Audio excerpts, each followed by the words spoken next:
Hello, welcome to another amazing Covey webinar. Thank you for running these every single month. This is great. This is going to be all about what do candidates really want. So it's going to get meaty.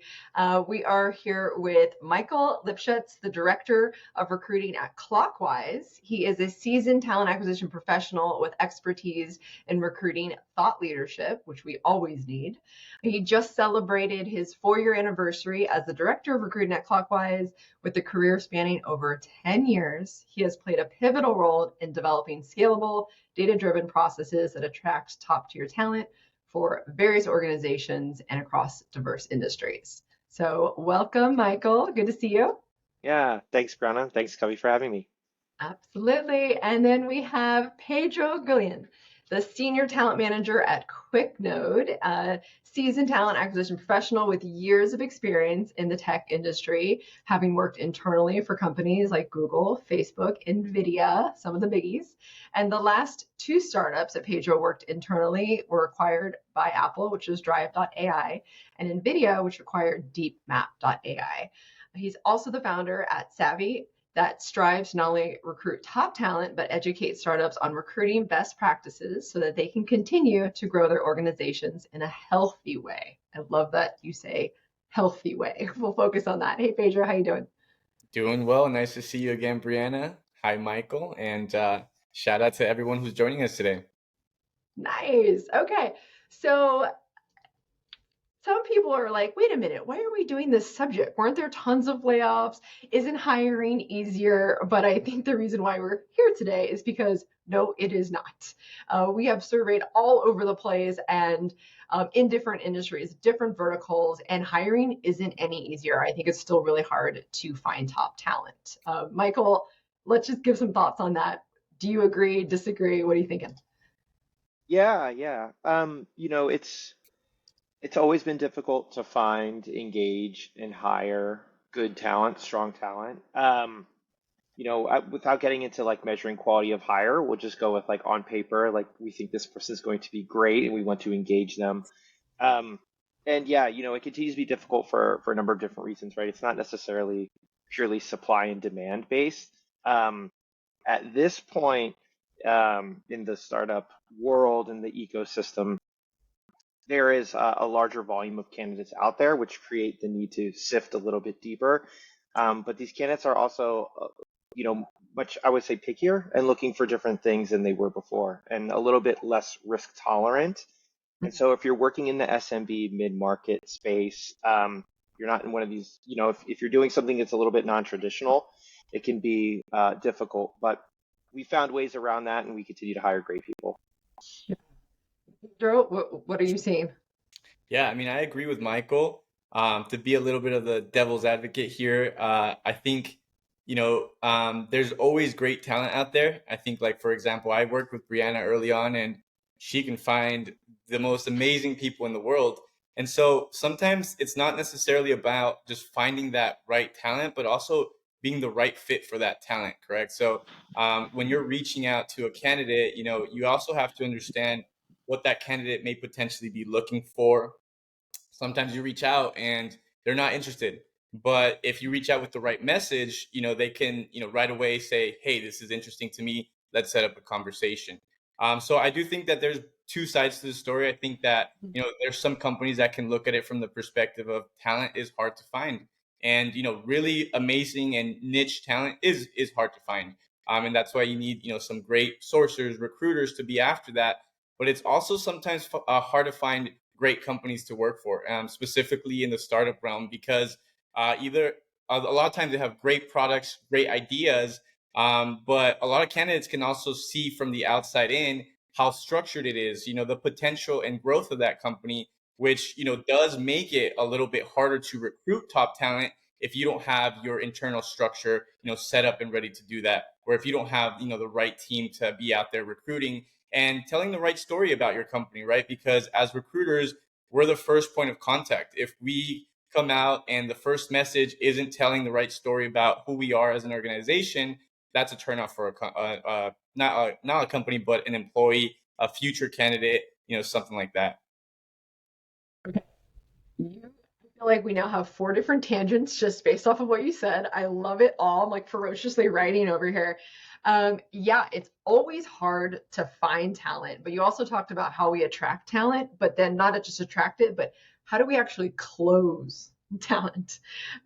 So like, I feel like what are we going to start with? Let's start with closing, because I feel like almost it's a different webinar with how do we attract it? Because like the messaging, the branding, the marketing, there's so much stuff.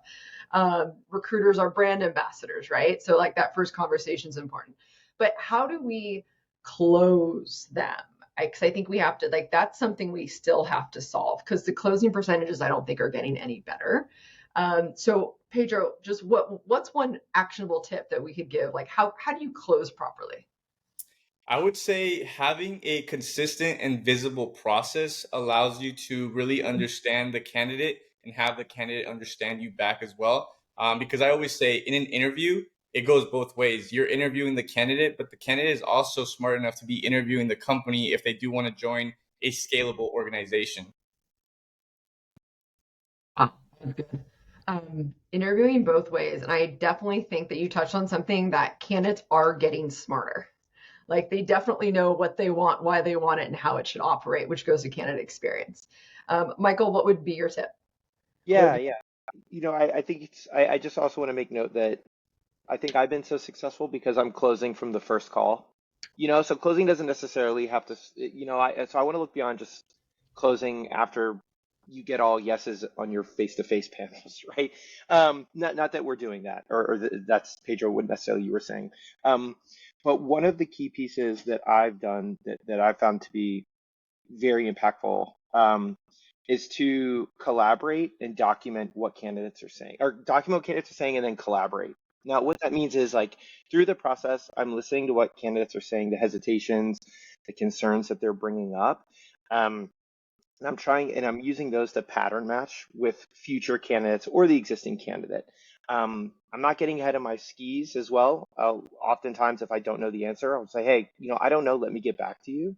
And then I'm collaborating with the appropriate member of our team that would know that, whether it be the VP of product on product direction, our VP of sales, on our revenue targets for the second half of the year, or even the CEO for just like overall, just to get them in front. So doing that, putting that into a document, one that you can quickly review, like live on a call in future things, so you know how to navigate it. That way you can deliver these answers in real time, which, Pedro, speaking to your point, I think shows a process and a company that is buttoned up, knows what it's doing, and is less risky. love the real-time document. I'm going to go back to a few things you said because I think as everyone knows, I work with several different companies at one time. So I was always really big on having a phone pitch for every single client, but not just Mhm. like what's on the job description, what's the salary ranges, but really digging deeper so you could understand. Because yeah, we've got a lot of, even just internally, you have a lot of moving parts. You talked about a lot of different execs that you have to grab in to collaborate, and that's definitely something that's missing for sure. But listening to understand and not respond is definitely a skill that we have to have as recruiters, as human beings, right? But as recruiters, it's really difficult because that is our job as candidate experience. So when we are listening to these candidates, what are they saying? What do they want? I mean, I know salary is a thing. I don't even know if we want to touch on it because money's money. But what else do they want besides money? Michael, what do you think? Yeah, yeah. Any any person has a decision matrix that they're plugging different inputs into to make a decision, right? I just want people to be happy, and I'm big on like the Socrates version of happiness, which is like knowledge and virtue, but I won't get into that here now. Um, but the things that candidates want, I would say from the beginning of my career, which was 12, 13 years ago, has been, you hear the same things: impact, culture, and comp, right? Like, what's the impact that I'm going to make on the things that I'm building, both like within the company, without the company? Culture.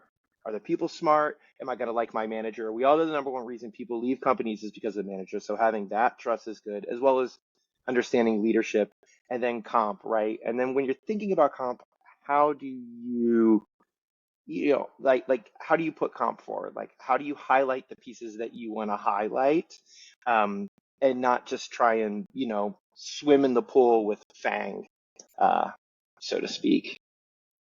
Okay, we have to get back to that. I want to know how you do that. Pedro, what do you think? Yeah, I love this What is question. And very similar of an answer to Michael. Ever since I've been a recruiter, there's been, little things that you see from candidates, what they want. But it also depends on what stage they're on. So I've seen that, more early stage grads, for example, who are just trying to get, into a company, they're looking for growth opportunities, maybe a good manager to learn from. And then once you get into that, middle stage of your career, then you start really looking into, is there growth, but then is there also stability? And you start looking into impact, your future, the culture, even sometimes PTO, because your family and things like that. You start thinking about, different things. And then as you kind of mature a lot more in your career, we do see people care a lot more about, the benefits, looking about, hybrid work, even just because, again, it just goes back to family and making sure that they have time for this. And so it really varies.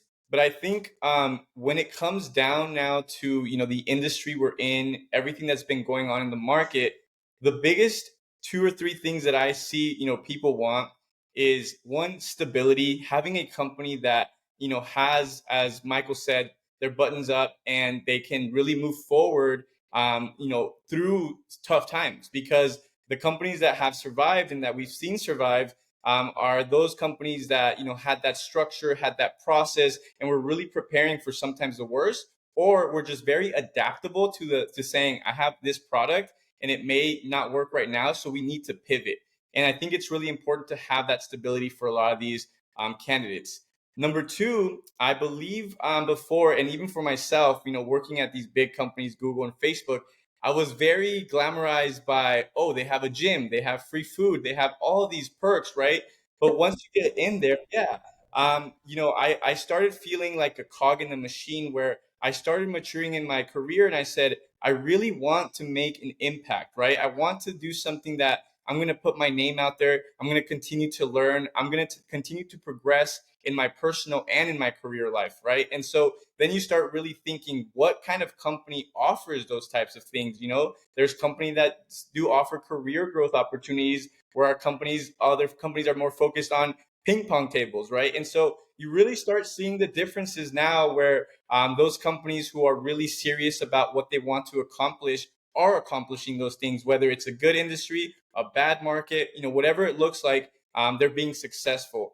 And lastly, I see everybody who I talk to want to work with good people. It doesn't mean necessarily like I'm the nicest person in the world, but I mean good people who want to do good for their team, right?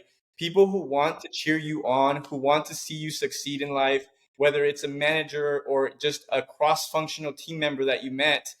When you have a good culture, that mentality of people are already within your company, because you're hiring them. That culture is within your interview process as well. And so that, culture, I think, is so important to these people. And to me as well, I think to all of us, to be able to work with people who are going to be our cheerleaders, but at the same time, be a little bit competitive in terms of pushing us to be better people, better employees, and then just really thinking through, how can we make this company as successful as it can be? That was phenomenal, both of you. I've got lots of notes over here. Pedro, what I love that you touched on is like, what is a good person? Because that's the first thing I thought of when you said good person. I'm like, oh, well, that's a biggie. Because normally we think kind and thoughtful, but you actually mean just a good team member, a good employee, which really is something very different. And pushing, like, I hope that when people work with me, they've left a better version of themselves. So I'm hoping that companies are also like, yeah, let's sign up for that. Like, we have to know and acknowledge that people aren't going to stay with you forever, right? You hope, but that's not the reality. And so, but yeah, you want to make sure that they're upping their game and they're upping yours. I love that balance. And I also really love the startups versus the big companies. So let's talk about stability. I was hoping one of you would mention this because I want to dig here. Does big company equal stability? Does startups equal stability? How do we work through that? Michael, I'll have you start. Yeah. Well, before I start, I do want to say, I'm going back to what Pedro had mentioned. Yeah, if you're joining a company and you see a ping pong table, just run. Okay, no, I'm just kidding. Um, I got rid of mine. yeah, yeah. On the stability standpoint, you know, there are two sides to it, right? Like, I think in this moment, I would be much more comfortable and feel more stable in an earlier stage company. And I'll tell you why. Number one, I think all the articles that we're reading are kind of talking about like money, the VC money, which keeps the startup industry like afloat, is going to go towards earlier stage company, more smaller bets. Think about the roulette table, right? Um, I don't know how you play roulette, but the right thing is to spread your money around. The other thing is just like when you're at a smaller company, like talking about impact, you're a larger part of the success of that business.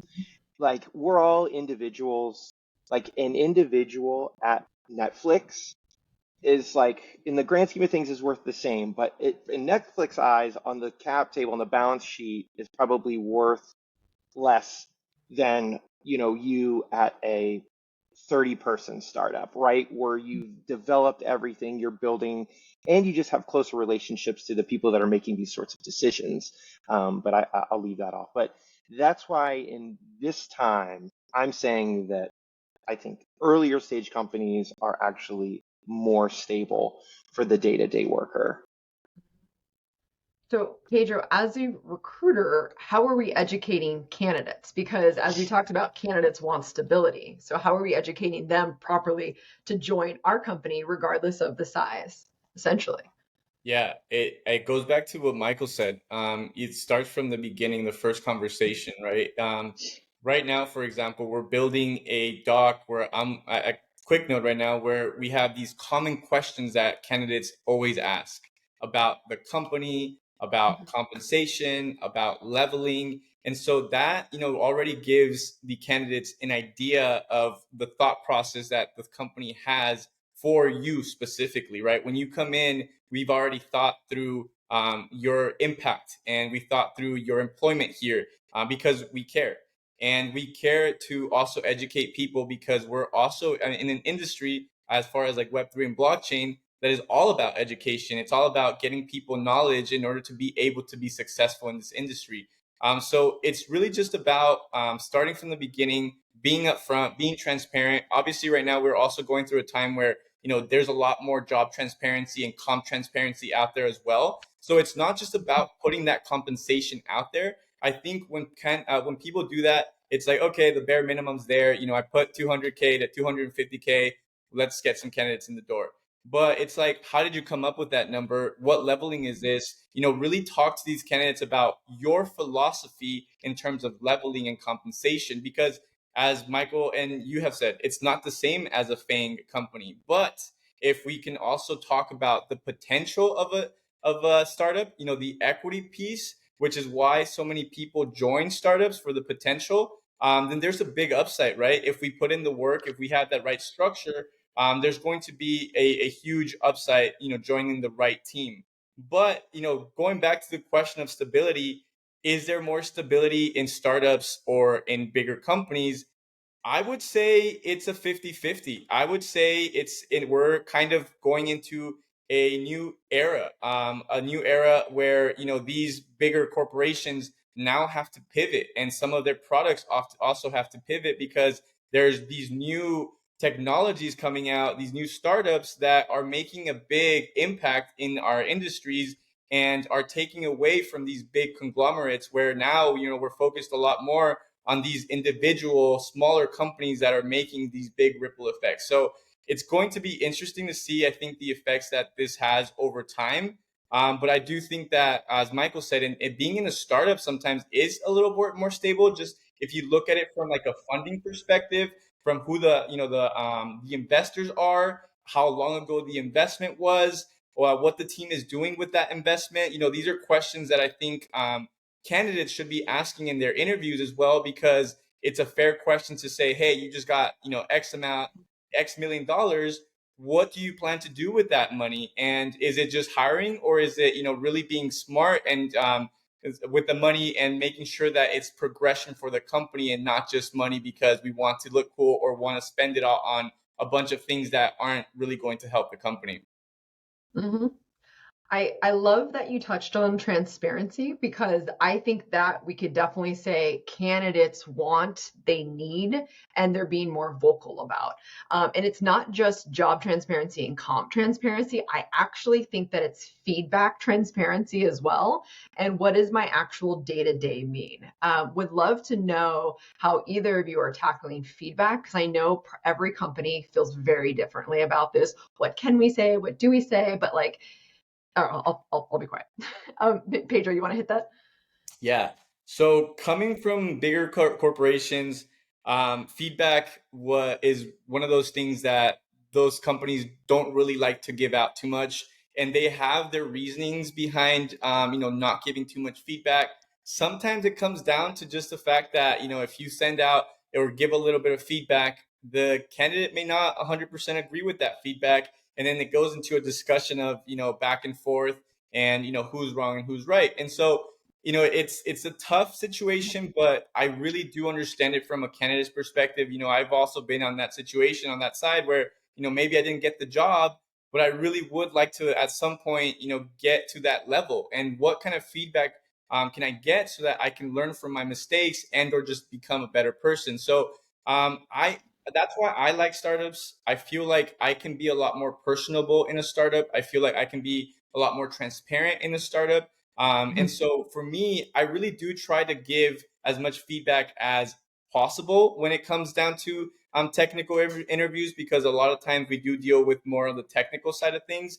So for example, if someone just didn't do a great job on the assignment and, I look at the feedback from our hiring manager and it says, hey, their JavaScript just wasn't that great. We have some candidates that are a little bit better on that. Then I try to be transparent. I say, hey, if you can work a little bit more on your JavaScript, I'll be happy to touch base again with you in a couple of months, see where you're at with things. And then Mhm. maybe even just give a couple of different links to, see where you can go and check out new JavaScript classes or take some coding courses so that they can continue to progress.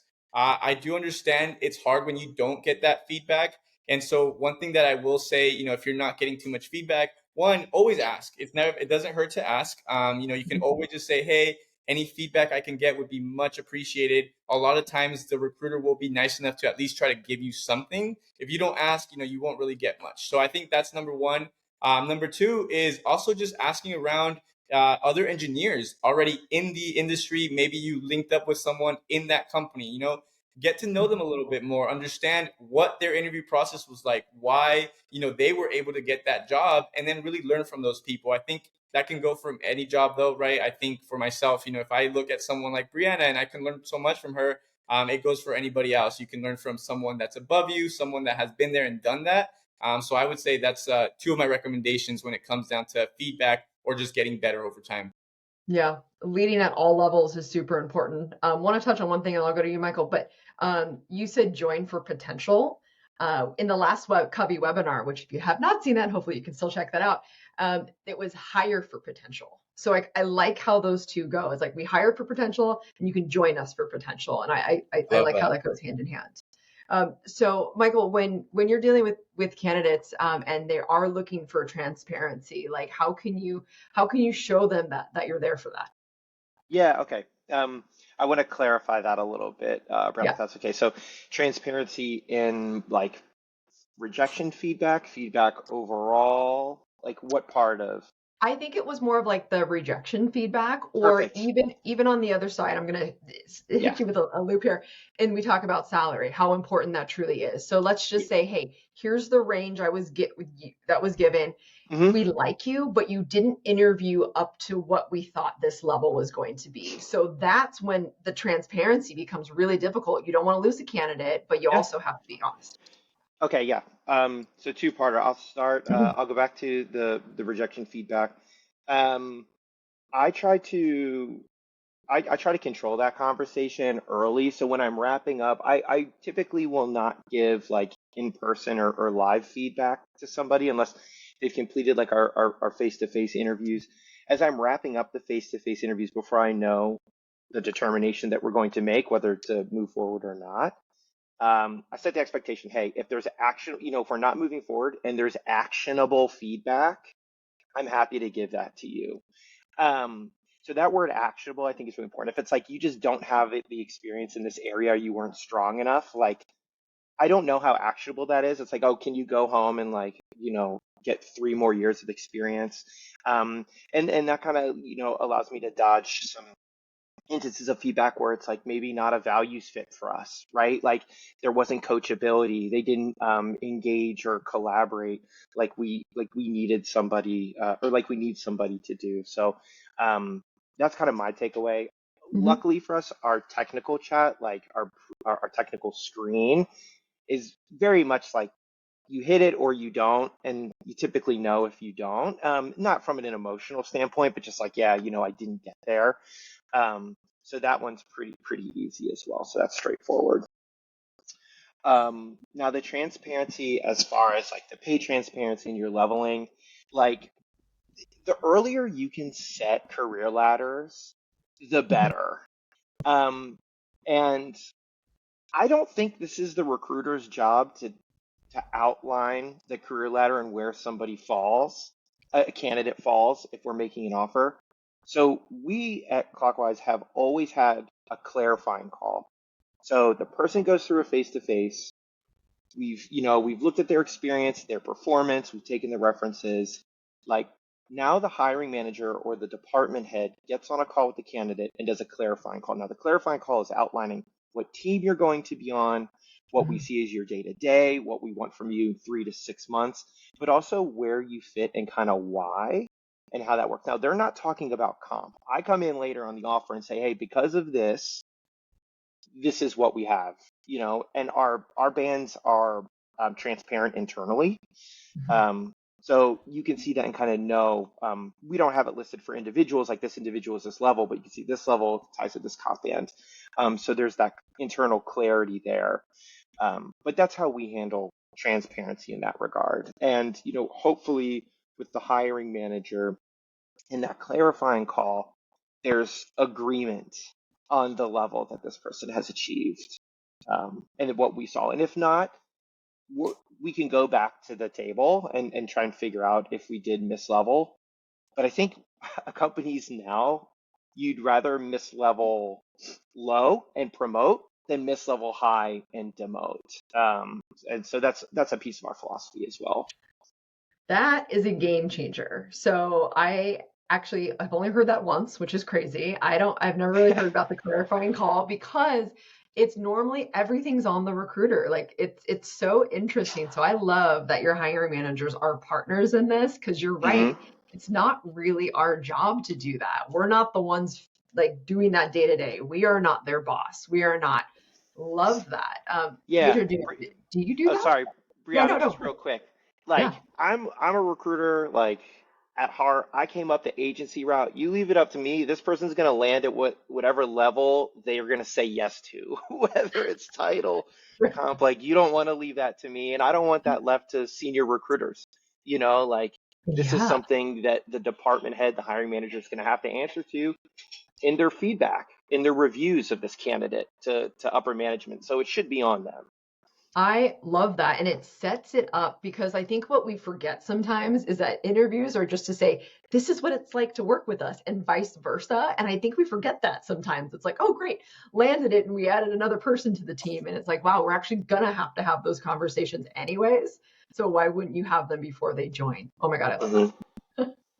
Pedro, are you used to doing that, or do you handle the full process when it comes So to I do handle the full process, but what we have in terms of process before opening a job, we level the job, we have the job description, HRBP, hiring manager, myself are in a meeting together to make sure that we're all aligned on leveling, the compensation, the equity, all that good stuff. And then we go out and obviously proceed with the job kickoff form where we get more details about the job, what we're really going to be sourcing and recruiting for. And then we go ahead, get that approved and start the recruiting process.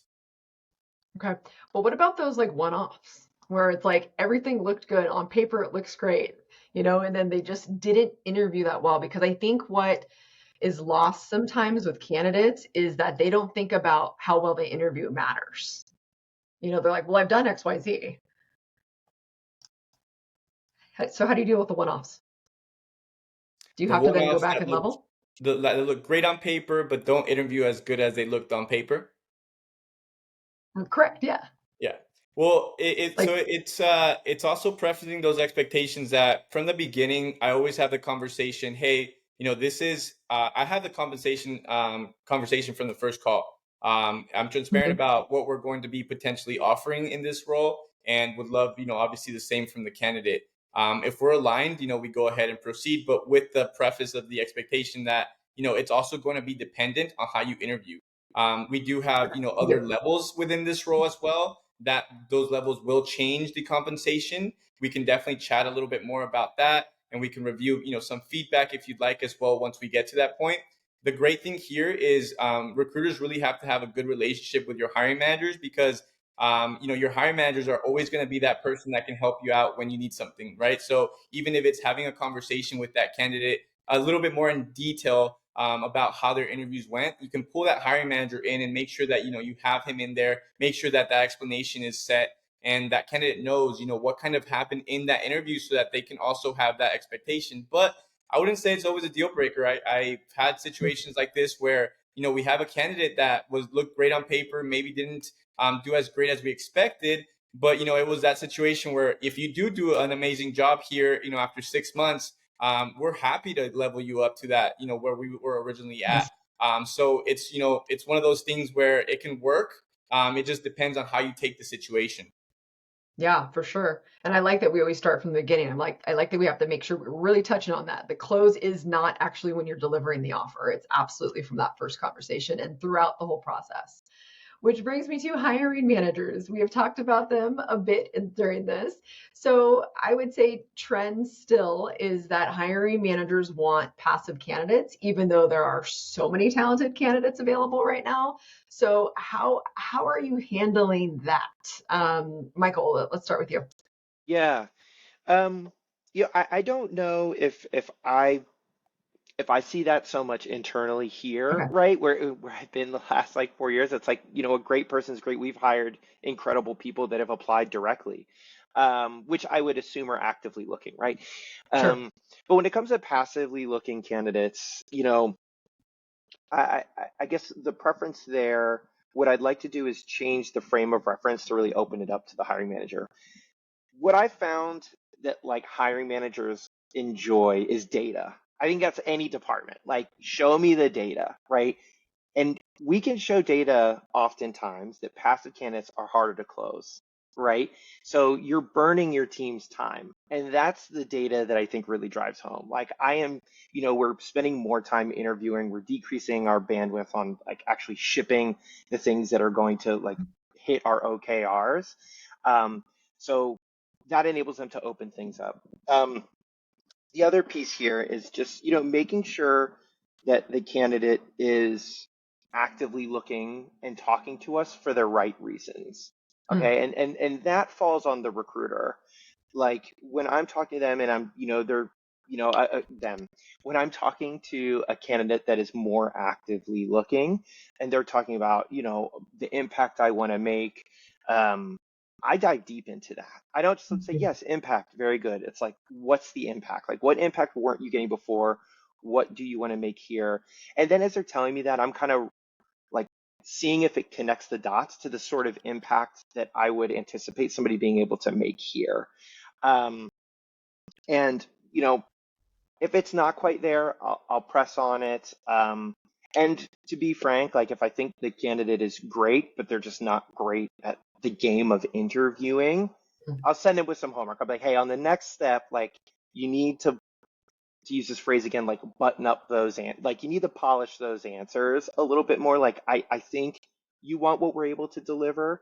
So as you go and chat with the hiring manager, it's going to be very important that you have this there. The other thing is there's way more active candidates now. Like there's Oh, massive reductions in force. So to yeah. just eliminate that, it's not just like these are people that can't find jobs. These are people that had great jobs, that just got caught up in, shareholder desires, right? Yeah. Or just like the necessity of the business to elongate their runway. This is not like oftentimes the best people are the most expensive. And just because this person doesn't work there more doesn't mean they're not great. You see this in baseball. There was just a big, the trade deadline just happened. Great, like, Matt Scherzer isn't a bad pitcher. He didn't, the Mets didn't get rid of Matt Scherzer because he's not a good pitcher. They got rid of him because it opened up new opportunities for them. It was like minor league players, but for a company, it's going to be time, and time is money. So yeah. I'm an NBA fan, so like I'm like, but I get the sentiment. Good. No, that was really good. Well, I think we kind of firmed that one up because I feel like when I get too deep in hiring managers, we'll probably tangent. So let's get back to, I guess, what candidates really want. So as we're talking about money and the equities, like we understand and the impact, we understand why why candidates are joining companies, but wondering what other like negotiating strategies we have that we're getting them away from focusing on the money. And I think that's when we dig into candidate motivators. So besides impact and like, let's just say the money came in a little bit under, but they still wanted to interview with you. They still really like you. Like what else, what other negotiating strategies, do you have for that? But Pedro, we'll start with you. Yeah. So funny for me, it's actually never about the money. Like as an internal recruiter, I've always focused it to never be about the money. It's always about the job, the company, the team, and the person. And so for like number one, the job, is this the right fit for the person that's applying? And then as a recruiter, it's your job to understand, why this candidate is either applying or why they're even talking to you in the first place. If you're halfway through the interview process and you have no idea why the candidate is still spending his or her time interviewing with you, you are in a bad situation where you're going to have a hard time closing this candidate. And most of the time, because you got yourself in that situation, it wraps you up in money because that's the only thing that you can provide to that candidate now that allows you to touch base or even have an edge because you don't know this candidate. So for me, it's really building a relationship with this candidate because at the end of the day, this is a person that might be an employee. This is a person that you personally might be working with as well. And so if you build that relationship, it's more than just building a rapport because you can build a rapport, you can understand what they want, and then you can get to the end of the process. But when you build a relationship, you have people who are texting you, you have people who are, just calling you out of nowhere because you have that relationship. And then it comes down to, hey, we love you. I think you love us as well. What would it take to make this work? Is there anything that was red flags? And then going to that is talking about those red flags, right? I think that's a big closing a candidate. It's all about conversations, and it's about what was a red flag. How can we, help talk about this red flag if there was anything? Is there any other conversations you might want to have with anybody else in the company to learn a little bit more about our revenue, our future, how the team works, things like that. So I think if you involve all these little things, at the end of the day, it's really just going to be a conversation of like, is this a good fit for you and your family? And is, because it sounds like it is from our end. And so you have that conversation as very much, we talked about salary from the get-go. We kind of know we're on the same page. Even if you're off by 10, 20K, there's always wiggle room. I remember working for you, Brianna, and you said, you would always say this, there is an exception for every rule. So even if we talk about numbers from the get-go and we're off by 20K, there's an exception for every rule. If we really love you, we can help out with a sign-on bonus. We can push on the equity piece. But like I said, it's never really about the money when you have that out of the way from the get-go. It's really about building that relationship, making sure that your team is well educated to interview these people as well, making sure that your team is also good at selling this company and this job, and making sure that we're just well equipped so that when we're ready for onboarding, this candidate feels like we're a professional company and we're ready to go. So yeah, I think those are little things that go such a long way. And salary really is just an additional step to like, if I can get, 10, 20K extra, that would be great. But if you build that relationship, are they really going to want that 20K extra, or are they going to want to just work with you because they had such an amazing time in the interview process that 10, 20K they'll be making off of their equity, or they will be getting a raise sooner rather than later because they love the job? Yeah. So I think that's best case scenario, and I would love for this to work out every single time. But going back to the fangs of the world, where it's like, look, I actually have a mortgage, and I'm being offered it. Sometimes 20K is really a game stopper for a lot of people, Yeah. and sometimes then the pay transparency doesn't work out, with the salary band. So Michael, I'm going to give this to you because you talked about fang earlier.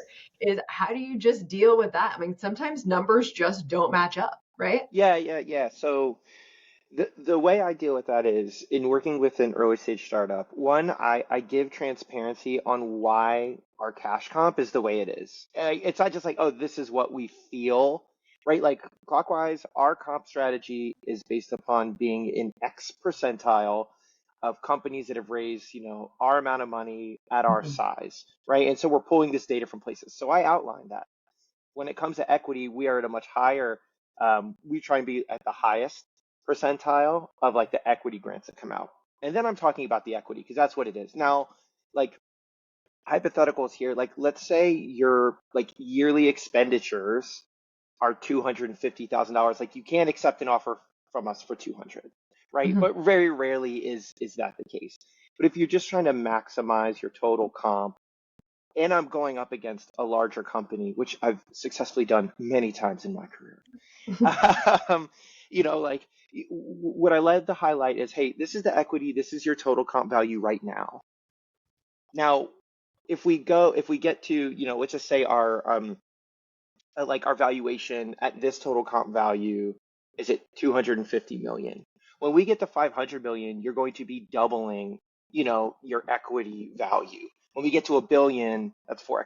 You're much closer, and then I get to this point. You're much closer to increasing the value of your equity options by an order of magnitude, joining a $250 million company than a $1 trillion company. So like, do you have the 3 to 4 years to invest in a company, right? Your Yeah. bonus is going to be this valuation because, nobody knows what's going to happen at any company. Um, but if things work out the way that we're planning to, the way that people that are much smarter than me, right? Like our VC investors that have these whole teams doing this, like if they believe in it, like, do you believe in it too? And if you do, like, let's do the thing. Yeah, for sure. Okay. So we're like so close to running out of time, which is crazy because I feel like I could go at least like another hour with you two on this subject. But Yeah. let's touch on outreach because when we talk about what candidates really want, it starts from our outreach. Of course, we have brand and marketing and all those things, but how do you guys tackle that? Michael, let's start with you on that. Yeah, a genuine plug for Covey Scout. Like, I feel like people that are going to be interested in your company are going to be interested in your company. Whether or not you connect with them, like, hey, I saw you live in Denver. Like, congrats on the NBA championship. Like, I nobody cares about that, right? Like, just said like, hey, this is what we're doing. This is how cool it is. So you get that general message. You do a little bit of personalization, which Scout can help with, and then I think you just let a machine handle most of the outreach. Obviously, if you have sources, you're doing some particular like sniping of high Yeah. value candidates. But aside from that, if you're going for just general outreach to fill recs, I think you let the machines do the work. And you Yeah. spend your time talking to candidates, building relationships, working with hiring managers, making sure it's the best process that you can possibly make. Well, yeah, for sure. Like when Pedro, when you were going into like the building of the relationships, and by the way, I 100% agree. But I was like, when in God's name are we doing outreach? Like, when are we doing intake calls? When are we doing like that? That's a lot. And then again, it's like you want to have relationships with everybody, but like at what point are you really coming in hot with it? Um, Pedro, how do you handle the outreach and like how personal are you? Yeah, I think it's a balance. For me, it's been a thing where I've tried a couple of different things where to see what worked, right? Where sometimes it was like doing the machine way and just sending out a bunch of messages. where other times it was me just doing it very personal and trying to see if that worked. And it came out where, if you do it very, very personal, sometimes it doesn't really matter because sometimes they don't even click on the message to open it up.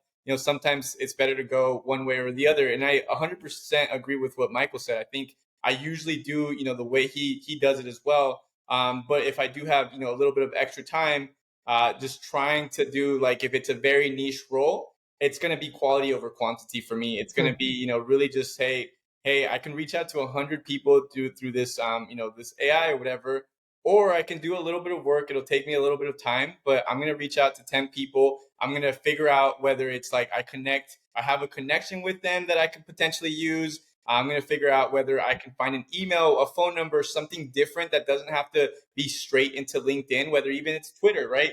There's certain situations that people are just going to respond to you differently in different social media pages, different places. So if you just kind of start getting creative with the different reach outs, different ways you can contact these people without annoying them, I think it's going to be, really smart. But yeah, I agree. I mean, the whole relationship thing and just the time, it's definitely not easy, but I gotten to a point where for me, it's just quality over quantity. And it's like, I'd rather have 5 people on my pipeline that maybe doesn't look that great, but I know personally that they like me, they like the company that I'm working with, and they're going to like my team. And I know that I'm going to get them through the whole process. Now, will we hire them at the end of the day? We'll figure that out at the end. But it is, to me, like, it's worked for me. And so obviously every recruiter is very different, though. I remember in techies, people work very differently in different ways. And it worked for some people when it didn't work for other people. So it really just, it goes to say that this is a very interesting space that we're in, and you can utilize it to your best of your advantage, depending on your abilities. Yeah, for sure. Well, sorry that I have to wrap this up because I know we even have questions in the chat, which we'll get to eventually. Thank you all so much, Michael and Pedro. You really brought it. There's so many things that candidates want and it changes. So you have to really keep up with trends. But at the end of the day, it is about relationships and spending the time. And I think that's what's really important, is having those transparent conversations. So don't forget that we do webinars every single month. So we'll definitely be hitting you guys up. We have lots of cool subjects to go over. So have fun. See you soon. Thanks, Covey.